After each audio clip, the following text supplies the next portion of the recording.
CAT 2017 question number 8 slot 1. Let's see this question. This question is based on ratio and how to do these type of questions. Let's see in this question. This question says that suppose C1, C2, C3, C4 and C5 are 5 companies.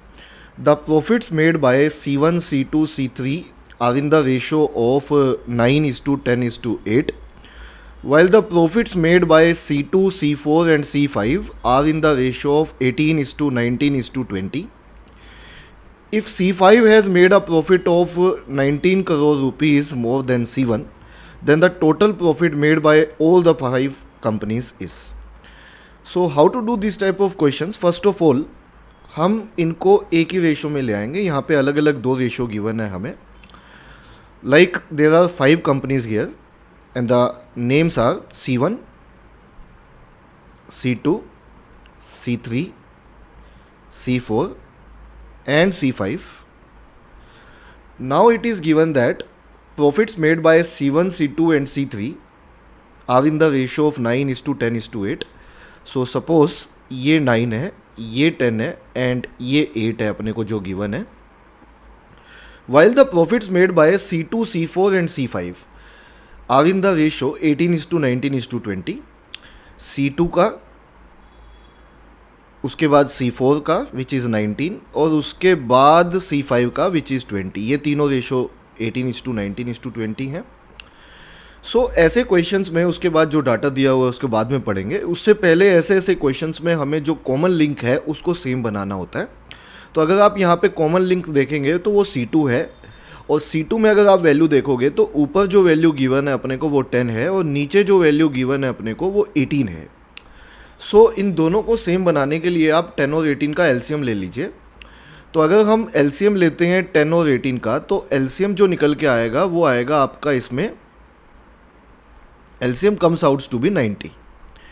सो दोनों को 90 बना लीजिए, same बना लीजिए, उससे सब में link मिल जाएगा अपने को. तो टू मेक इट 90 ऊपर वाले को मुझे 9 से मल्टीप्लाई करना पड़ेगा और अगर इसको 9 से किया है तो C3 को भी 9 से करना पड़ेगा और C1 को भी 9 से करना पड़ेगा.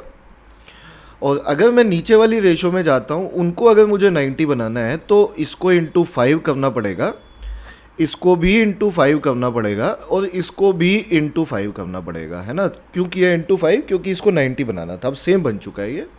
तो now we can say that C1 का जो वैल्यू है वो 81 है, C2 का जो वैल्यू है वो सेम बना दिया हमने 90 है, C3 का जो वैल्यू निकल के आया है वो 72 है, C4 का जो वैल्यू निकल के आया है वो 85 है और C5 का जो वैल्यू निकल के आया है वो 100 है. ठीक है. तो हमें बोला है इसके बाद if C5 has made a profit of 19 crore rupees more than C1.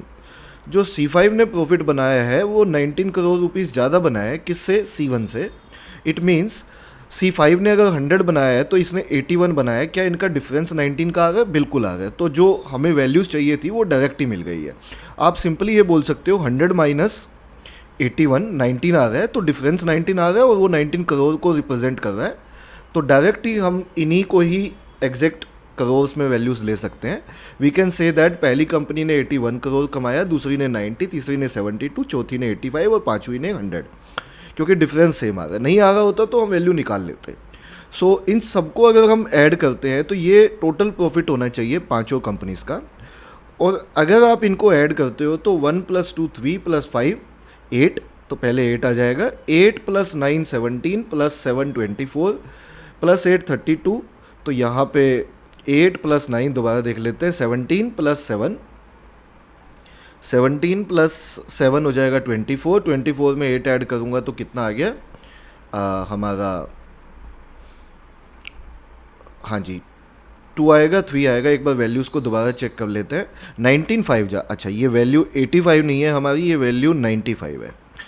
मैं इसलिए दोबारा क्रॉस चेक कर रहा था क्योंकि कोई ऑप्शन मैच नहीं कर रहा था 2 के साथ, तो 3 के साथ मैच कर रहा था. तो यहाँ पे 3 आ जाएगा और उसके बाद आप ऐड करोगे तो यहाँ पे आपका 4 आ जाएगा. तो आप काउंट करके देखिए, आपका 438 करोड़ टोटल वैल्यू बनना चाहिए.